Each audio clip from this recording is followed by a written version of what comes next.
Hey everybody, welcome back to another live stream here on Synapse Care Solutions. My name is Kathy Randall and I'm excited that you are here for our fourth video in the series of pain, stress, and the neonatal brain. Our amazing speaker this week is Melinda Chacon. She is a neonatal nurse practitioner now. She was a NICU nurse in a unit in Oregon back when she gave this presentation at the 2020 conference in Orlando, Florida. And this presentation is amazing. You are going to love it. It is practical, it is passionate, and it is empowering. So what you're going to learn from Melinda is how she has taken her journey from NICU mom to NICU nurse. We love these stories. I know we don't hear them enough about, how much nurses impact future career decisions of the families that we take care of. And so in this presentation, Melinda shares a little bit about her backstory, her experience with the traumatic birth of her child, and then how she turned that into a new career. From that, when she moved to a new unit, she actually discovered that they were having a lot of problems with CPAP, with nasal septum breakdown, and babies just with having so much distress. So she actually embarked on a QI project and has had amazing results in her unit. And I just love the way that she puts together the passion with the compassion, with courage, and with, encouragement for all of us that we can do better. We can take one thing that we see that's wrong in the unit and we can do better. And isn't that in the end what we all really want, is to just do better once we know better. And so I think you're going to really enjoy this presentation. Again, it's an encore presentation from our 2020 ONE conference in Orlando.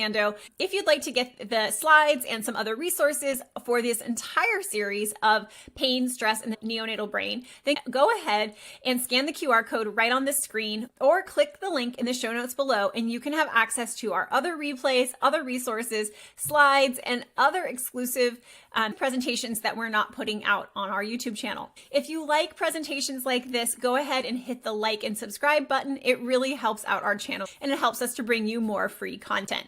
So again, I'm so glad you're here. Enjoy this presentation from Melinda Chacon.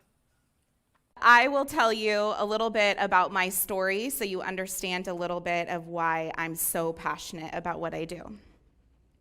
I have nothing to disclose. My objectives are that we're going to discuss two key strategies in successfully implementing a sustained evidence-based practice in your unit. As nurses, we all know that there can be lots of barriers to that, so we're going to go through a few of mine, and hopefully I can share shamelessly and you will learn from some of our hiccups. List 2 negative consequences to toxic stress in the NICU baby. Describe 3 infant cues related to CPAP intolerance. And really, I added this morning. I just want you to leave feeling empowered. Like you are the one. You can leave here. You can be the one person to make a difference for every baby that you touch. That's a new objective. So hopefully, if you don't get the other ones, you at least get that one. So, a little bit about me. I, as she said, was a teen mom. I lived a little crazy when I was younger, as you can tell. I hear often that you don't look old enough to have a 21-year-old. I am not old enough to have a 21-year-old. But she is phenomenal. She's the best thing to happen to my life. So my kids are 21, 16, 5, and 4. I have an old set and a new set. This is my husband, who's phenomenal at home with all the crazy, holding down the fort so I can be here doing what I love to do.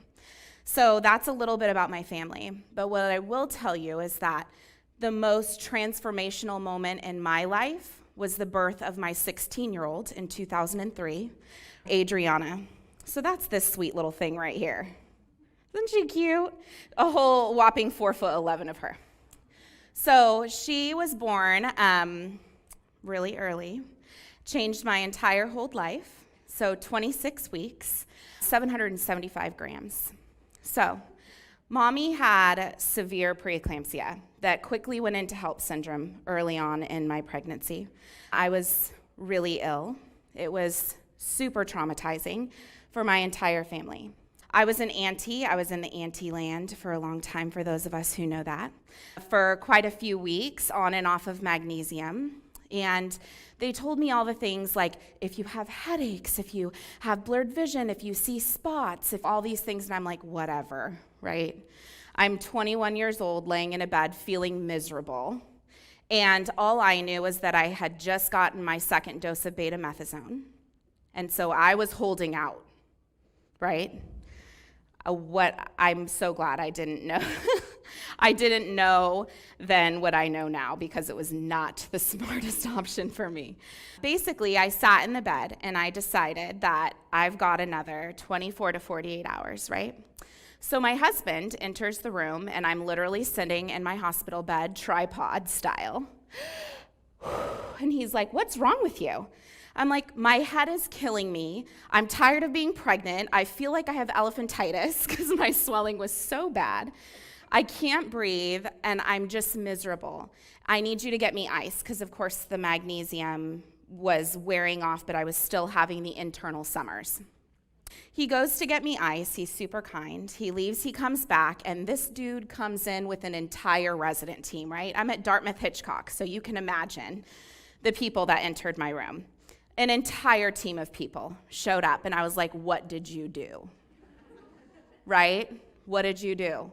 Emergency section at that moment, literally within seconds. So they're explaining all of the things, rushing down the hallway with my husband. My blood pressure was 220 over 130 something.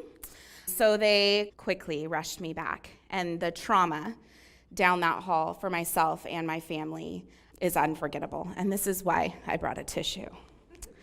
What I will tell you is that it was terrifying. I will also tell you that I had a 4-year-old daughter at home, and Dartmouth-Hitchcock Medical Center was 2 hours away from all of my support system. I had the emergency C-section. I'm laying on the bed, and they literally get my husband at the head of my bed just in time for the baby to be pulled out. And thank God our practice is better, people. Let's just discuss that.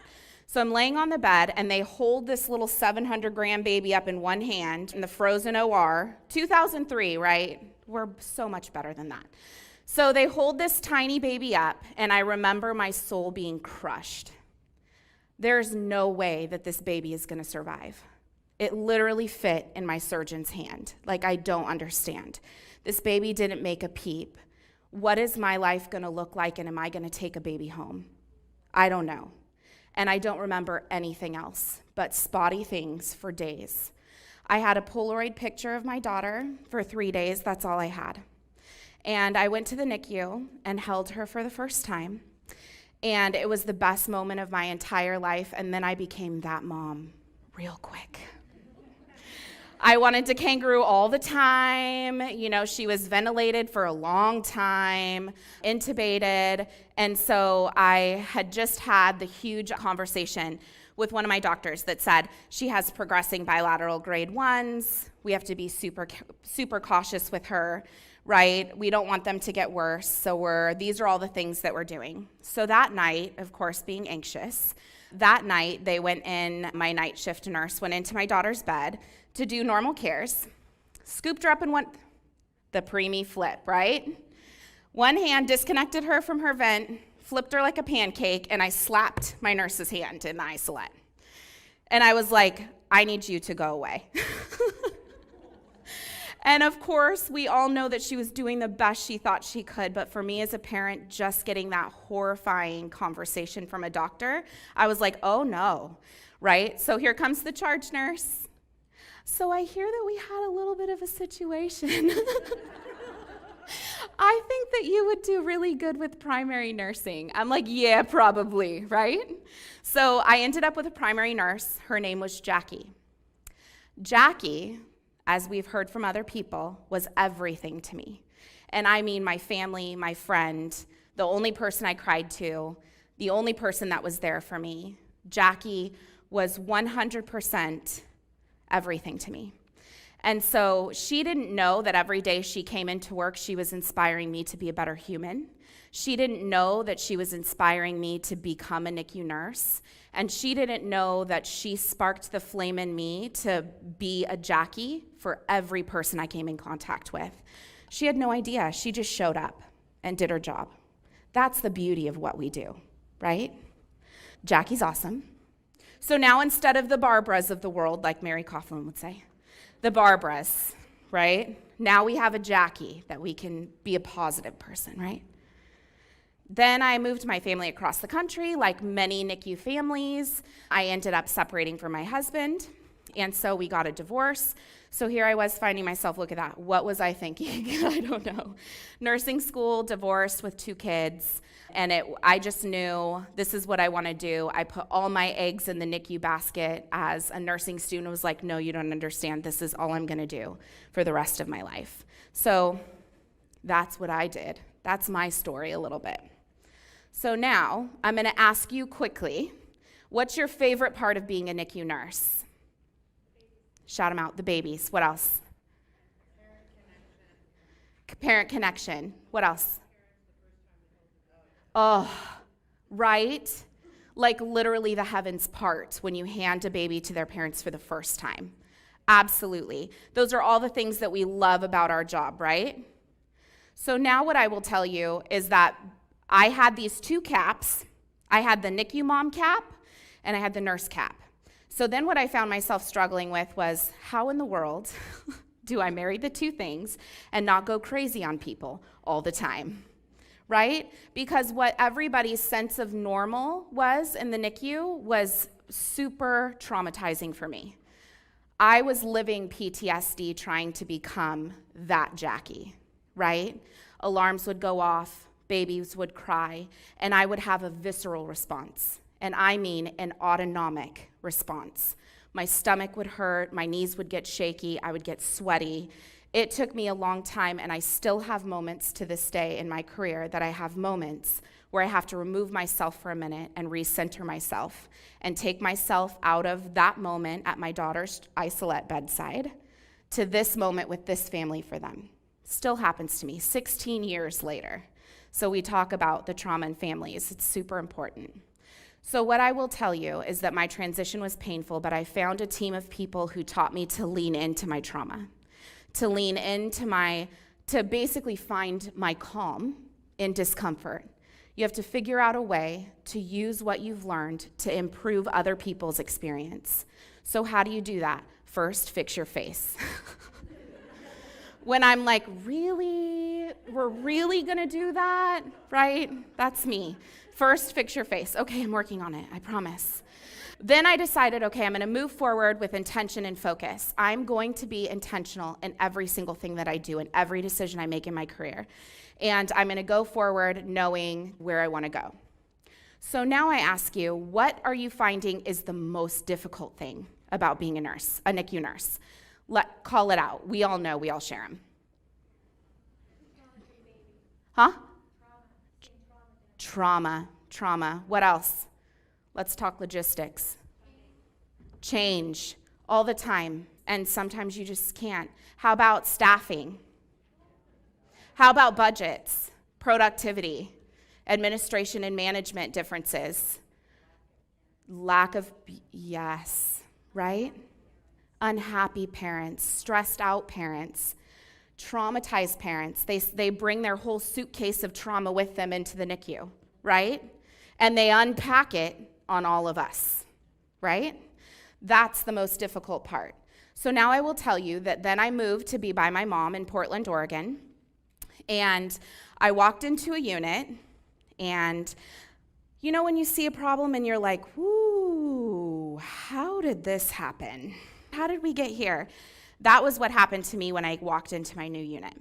So I realized that they had just started a new CPAP system. We all know that we CPAP our babies from 22, 23 weeks. It's the primary respiratory modality, right? 22, 23 weeks to term. These kids can CPAP for a long time, long time. So I walked in and I found this new system, and there was so much breakdown. There was a lot of breakdown. There was a lot of miseducation. There was a lot of misunderstanding. There was a lot of confusion from the rep.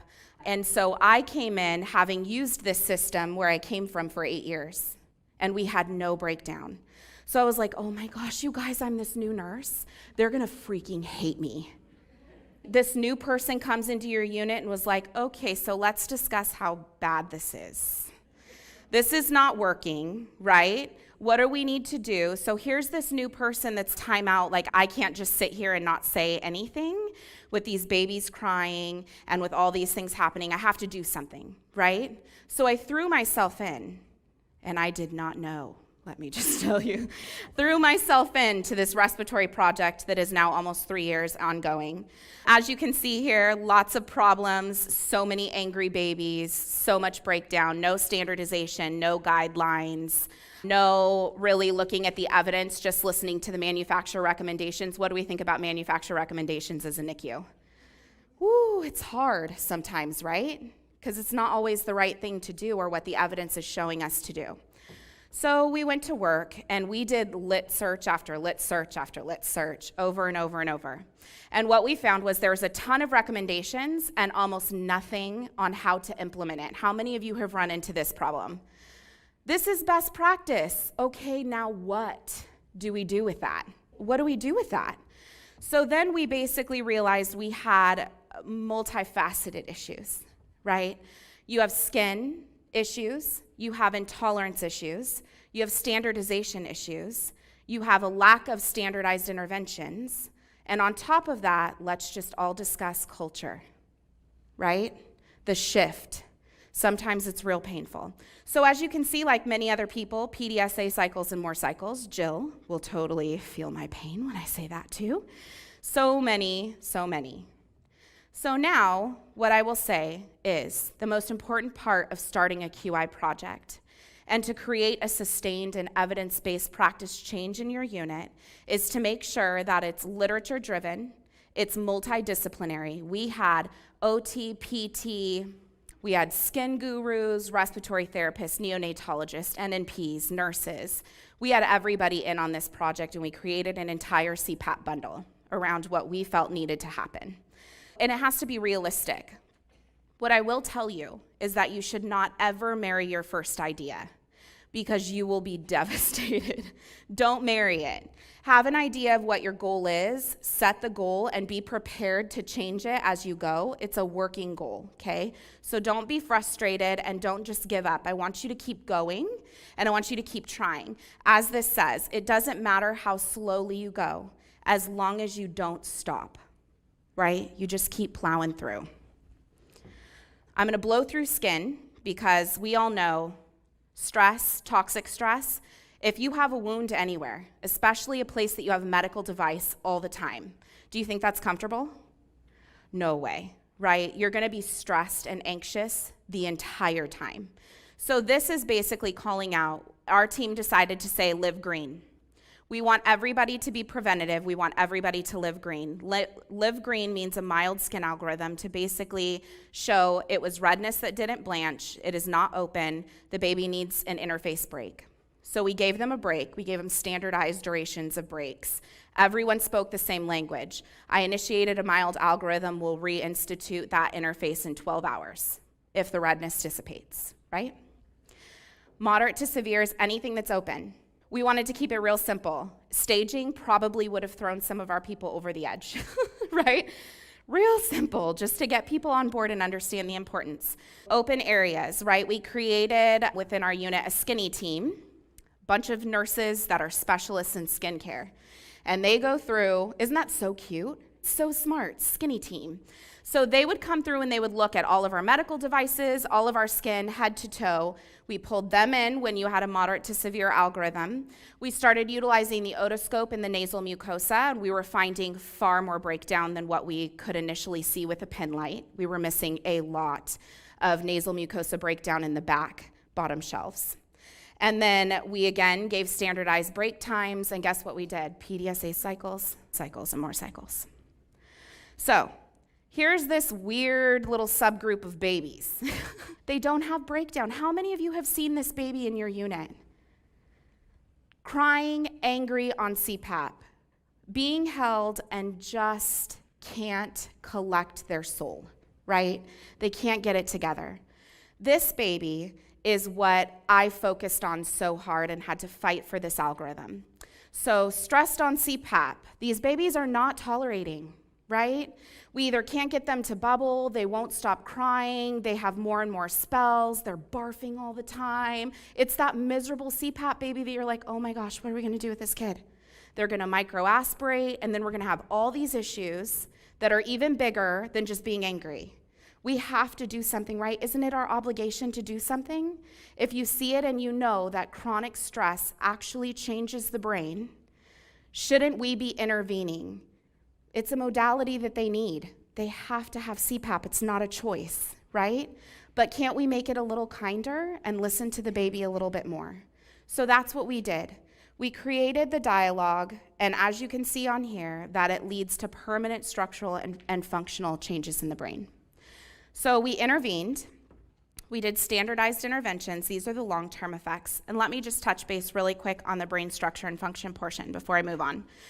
This is super important, and as Mary Coughlin would say often, these are quality of life busters, right? ADD, ADHD, bipolar, schizoaffective disorders, depression, spatial processing disorders, sensory disorders. These can absolutely set kids back for the rest of their life. So if we know that, we should intervene. So we created an intolerance algorithm. And what this did was it basically defined what intolerance is. It allowed the entire bedside team to have a shared communication, a shared verbiage that basically said, does your baby meet this criteria? And now what are you going to do? So then we found ourselves doing the intolerance algorithm initiation. And so this brought awareness to the babies that just weren't tolerating, and we actually found that some of them had anatomical issues in their nares, that they weren't getting good bubble on prongs. They were having a hard time. A lot of our breakdown was prong related, and a lot of our intolerance was prong related. Is anyone experiencing that too? A lot of prong problems. So we then had to do an entire lit research and an entire lit review on, because the place that I worked, prongs was the only way to give effective bubble. It was the only way to give good CPAP, was to just utilize prongs. So then we had to do a literature research on the mask and the fact that it is actually just as effective, if not better, as the prongs. We also had to do a literature review on utilizing barriers. We all know pressure redistribution devices on any medical device for babies. Why would we not put it on their face with something that's there 24/7 for long durations, right? So that was part of our work with this. So what I will tell you is that patience is a virtue, and I sincerely mean that. We cannot force someone to hear the message that they're not ready to receive, but you never should underestimate the power of planting a seed. So what I will tell you is that throughout your team and with all of your babies, all you can do is plant seeds everywhere you go, and just let them germinate, do all the things they need to do, because eventually they'll sprout. It'll happen. You just have to keep going, and you have to keep planting every interaction, every baby, every family, every coworker, right? It's a lot of work. So our initial data was not great. Unfortunately, we had very little data that showed our breakdown issues in the beginning because we were waiting for IRB approval. And so we got it.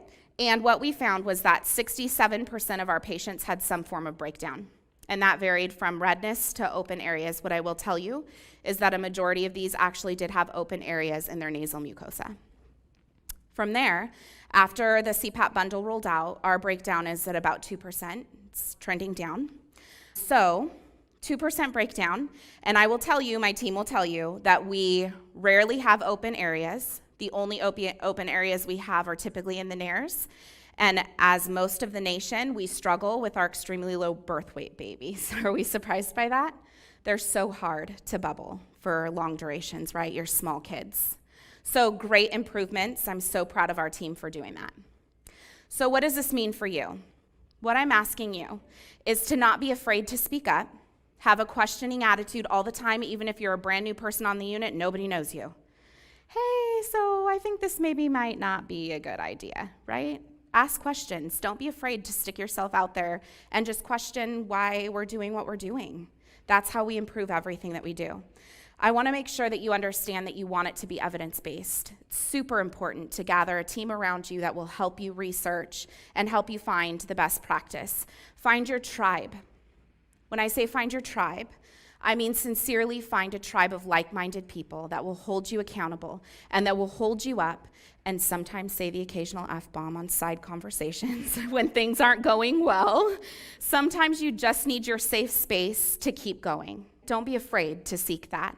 NICU Courage, let me just tell you that as a parent, walking through those NICU doors every day, not feeling like you know how to love that alien baby in a box, I don't know how to love this baby.